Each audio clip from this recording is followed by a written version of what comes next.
The British pound has crashed to a record low against the U.S. dollar, slumping to near parity. The sterling pound plunged by nearly 5% on Monday to just above $1.30 U.S. It recovered slightly, however, as markets opened, but still remains at a low 1.08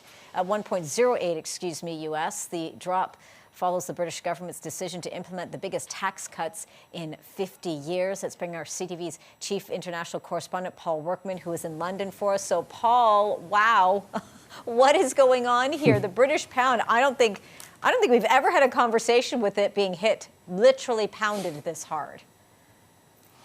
No, in the past, we've always thought the pound was very high and it was too expensive for a lot of tourists to come to this country. But now, of course, the pound has dropped enormously. It has stabilized a little bit today, but that doesn't mean that the international markets have any more confidence in this government to be able to keep the economy rolling and to be able to rebuild confidence. And so that's another factor that we're going to watch in the next couple of days. If the Bank of England steps in and raises interest rates, that should help to stabilize the pound. If it doesn't, the pound is probably just going to drop again. And of course, that has an effect on everybody's lives here. It means that imports cost a lot more. I mean, just for example, the drop in the pound that we're now seeing means that people filling up their cars, a tank of gas is going to cost about £5 more. What's that?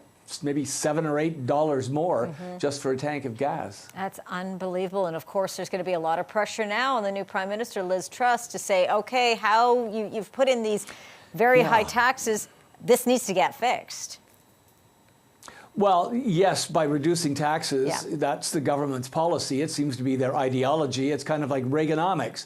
You know, you lower taxes and hope that that money goes back into manufacturing and creates jobs, and then the economy builds again. But at the same time, it also means inflation. And of course, this country is facing a 12 to 14% rise in inflation, with the extra worry and the extra concern is that this will all lead to a recession, which seems almost likely here, if not even worse, perhaps even to a depression. Interest rates will likely go up, perhaps to 6% by next year.